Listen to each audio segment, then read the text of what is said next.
Parlementaires debout. Combattant Nazoyo Kate. Les parlementaires debout. Les parlementaires debout.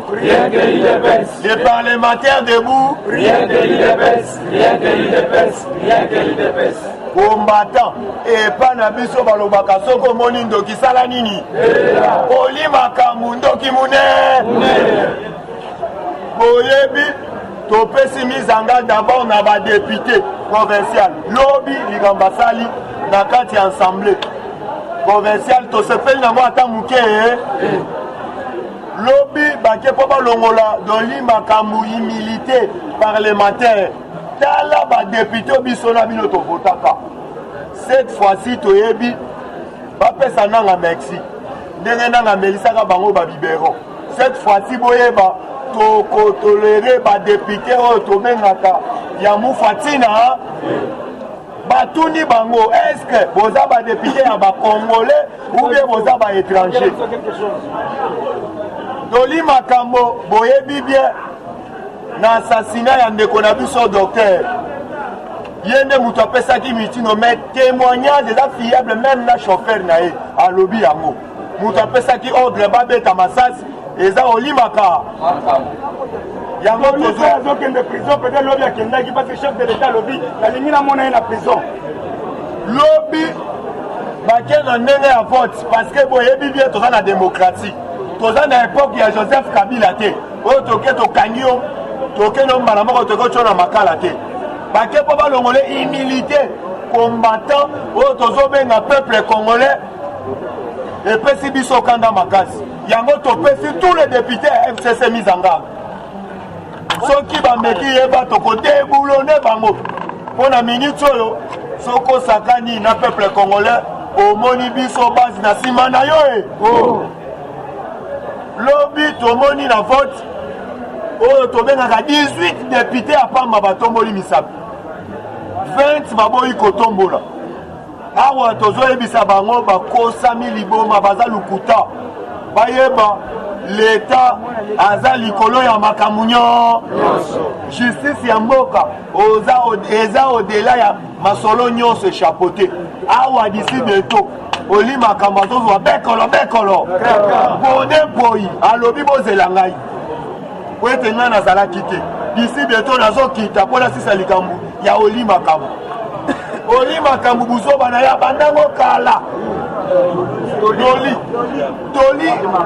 toli makambo abandango banda kala yazalaka bukumbesi ya Gombe abandaki koboma bato se na se mele tokoti na bokonzi ya faci alobi oyo tobengi ndoki tobengi nganga boya tosangana totravaye elongo mo yango moyinga na bengaka bango bandoki minere na minute oyo akosani liboma apesi mitindo alobi boye selo chauffeur na ye na témoignage azoloba boye abengisaka oyo tobengi docteur wana na biro na ye docteur abanda koboya koya korépondre yango omonaki atinaki institution ya policier wana soki otali ndenge babeteli ndeko na biso docteur wana masasi okoki koaccepte yango te yango nazoyebisa yo badocteur balobi boye soki bakati makambo wana bien te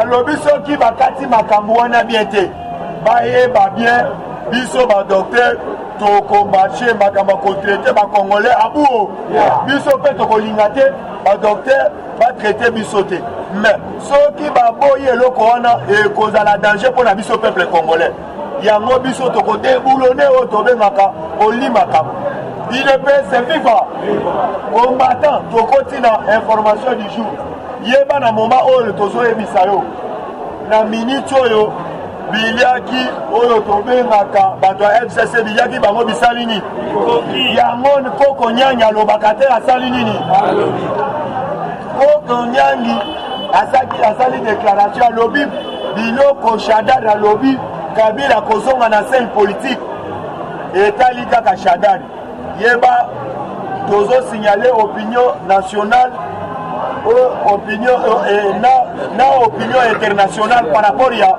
déclaration ya Shadari alobi na masolo Shadari abeti équipé kaka Shadari Kabila kozonga na lolenge ni awa tozana mokonzi ya mboka mo na minute oyo moyen Kabila zonga na scène politique aza te po Kabila aza sénateur à vie combattant à part wana yeba na minute oyo bomonaki ndeko na biso Kabila rencontre na bango na chef de l'état obo sénateur ancien président Obasanjo azalaki awo apesi Kabila courrier na ye aza déjà na enveloppe akaki awa bayebisi ye d'ici le 15 akamata bisaka azala liba d'ici le 15 scénario ekozala lelo toza le 5 dans 10 jours scénario ezali Kabila azobima soki abimi avant le 10 le 15 te frappe ezali awa Kabila alobi boye ye nde moto atindaki te chagari aloba biloba lobaki wana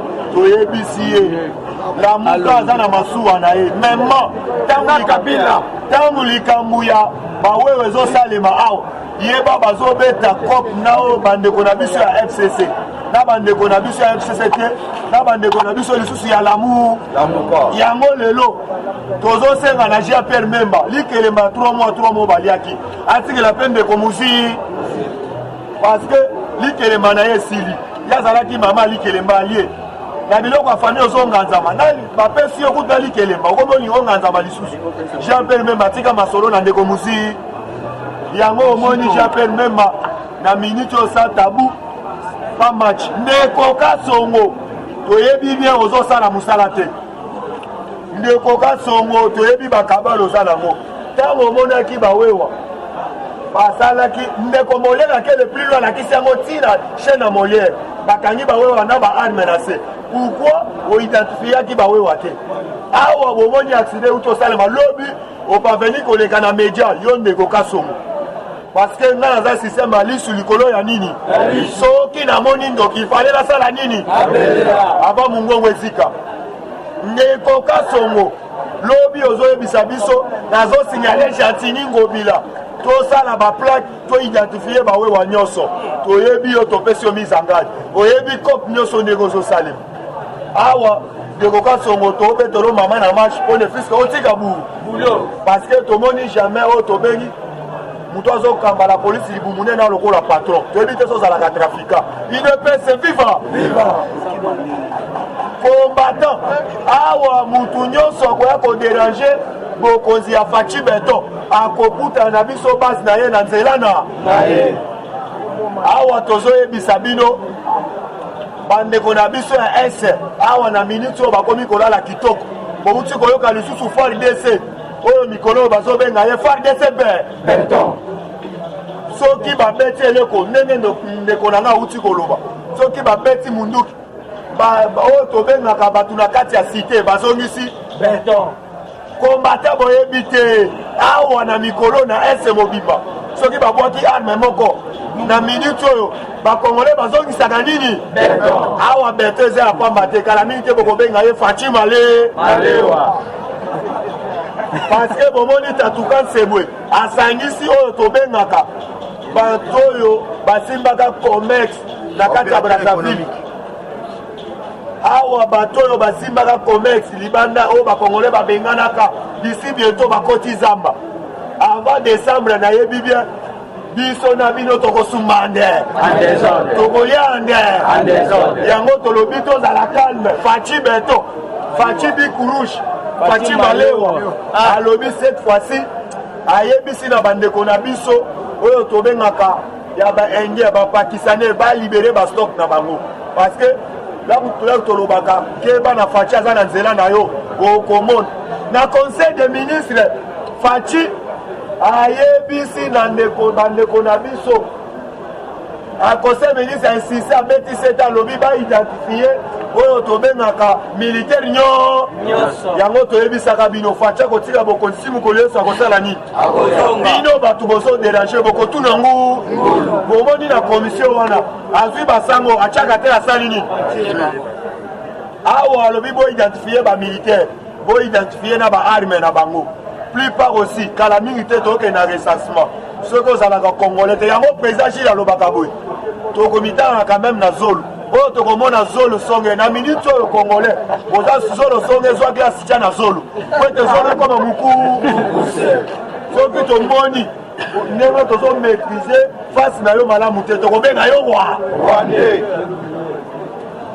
combattant toyebisi yo ozala calme faci beton faci bic rouge faci gratuité alobi bozala calme d'ici bientôt bomoni komona déjà basigne ya basociété ekomi kopita sur le terrain awa toyambi société moko ya baaméricain eza déjà awa plupart aussi bandeko na biso ya ris balobaki dans 10 jours kala mingi te bango nyonso na mabele na bankawa ye oyeba bien ndeko musitu badesordre nyonso ezosalema yeba deja eza na mutu na yo kobosana te nani atindaki yo oleka na TV5 oloba toza ebele tokocreye climat ya insécurité na ville ya Kinshasa mpe na Congo mobi parce que po faci atravaille bien te bien olobi bien tozwi yango mais yeba bien tokobosana te bapesa yo likelemba 3 mois omona nde nayebi mpe bakopesa yo te po jaba mpe bazala égoïste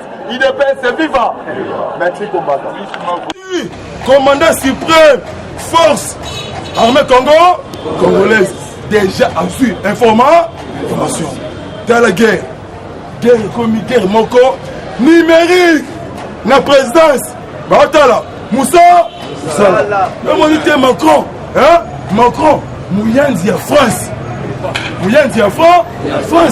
parce que Macron a ça la Shanghai Chine 3 jours kuna pourquoi parce que Russie a le but non Nano Congo égal et c'est ngo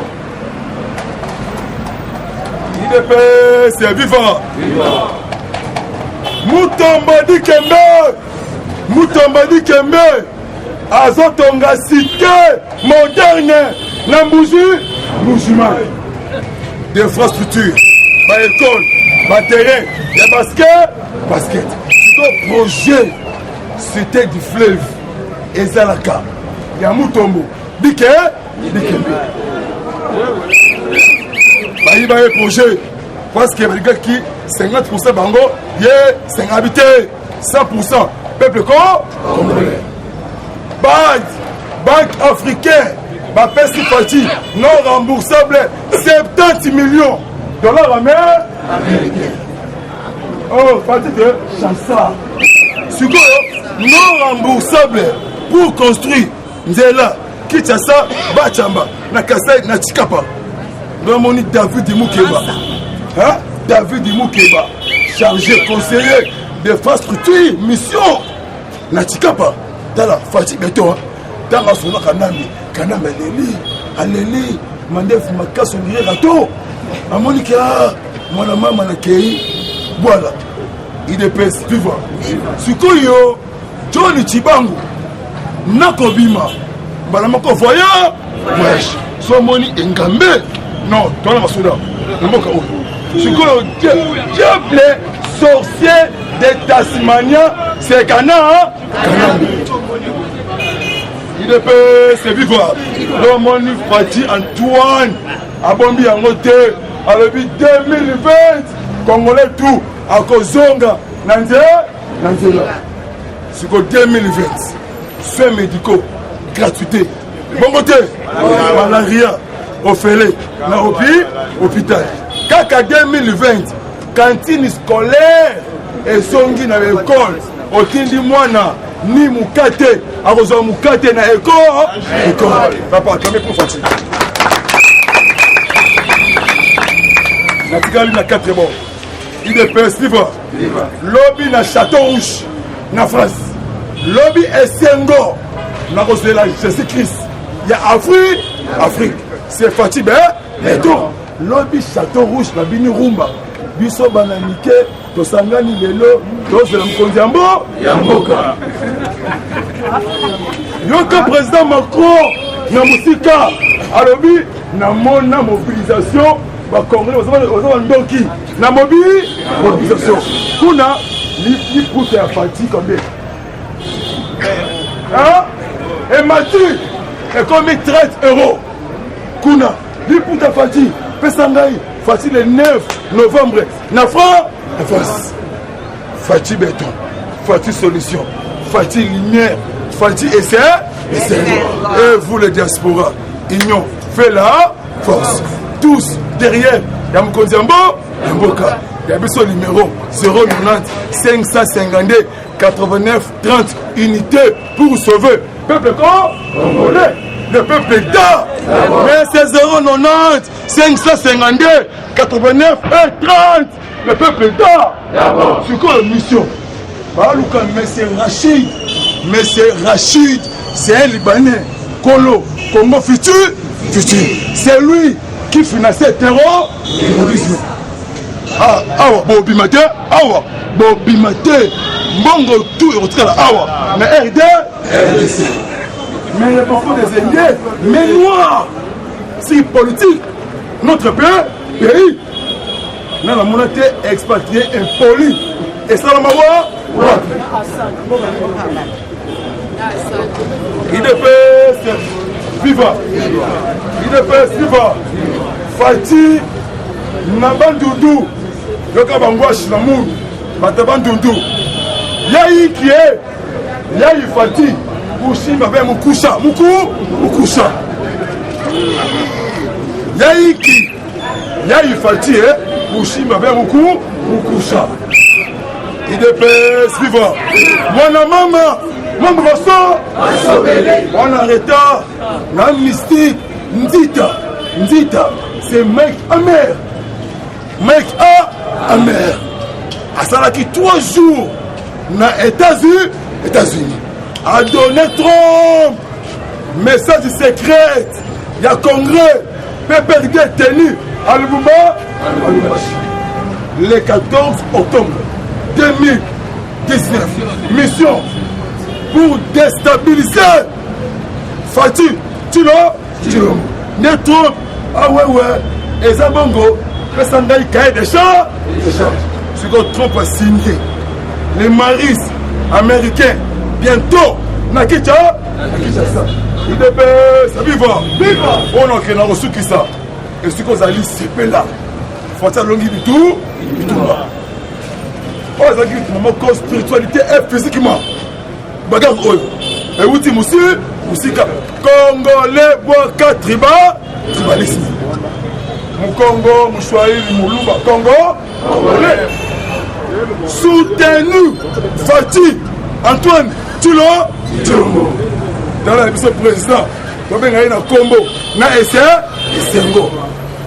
Le moniteur Bemba, lobby, la Kizeye, lobby, Ndoki, Bando soit tournante, oh suivi, oh nini, oh au sala, la mouka, bapel de pétale, Ekoufi, Ekoufi.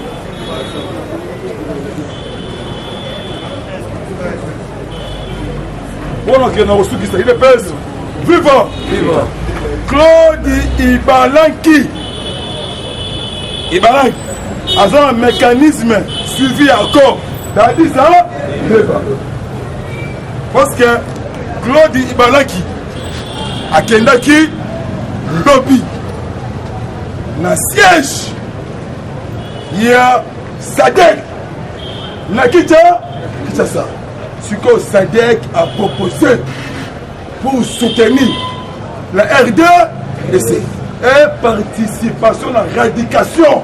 Il y a des rebelles dans SRD et RDC. Ce que le lot, on lit en CG. Le lot, en CG. Ce que vendredi, chapitre 7, charte en virgule. Il y a des Nations Unies. Mission pour intégrer les forces onusiennes et africaines-américaines pour neutraliser toutes les forces négatives. Donc, on est un Libanais, la somme est 1 500 000. Bakangi et Nandil, vendredi. Nous avons des mbongo et politiciens. Bimanango, comme commerçant. Pour l'engagement, merci. Lobby 3h. Abou, ya.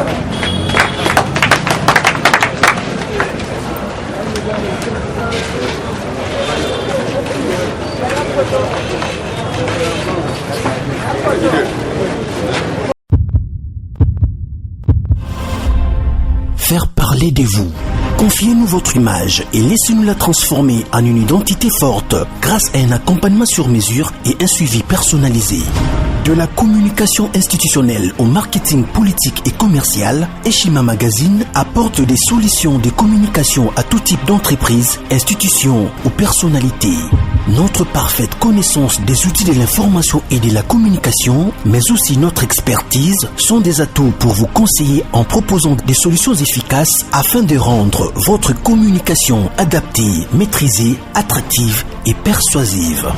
Tout un champ des stratégies de communication. Magazine congolais d'information générale, Eshima Magazine bat au rythme de l'actualité. Impartial, documenté, instructif, Eshima au cœur de l'info. Communiquer de manière impactante nous exige une analyse approfondie de besoins, des objectifs et des cibles. Eshima Magazine assure l'intégralité de la promotion de vos projets, de leur conception à leur réalisation. Conseil en stratégie de communication et publicité, désir de partager, ambition de convaincre. Faites-nous confiance. Nos méthodes de travail, notre rigueur, ainsi que nos compétences comme identité de support des communications font de nous le magazine de référence. Retrouvez Eshima Magazine au 4012 avenue Ouya dans la commune de Kintambo à 2 minutes de magasin. Contact eshima-magazine@hotmail.com. Téléphone plus 243 85 11 34 444. Eshima Magazine, un nouveau standard d'information.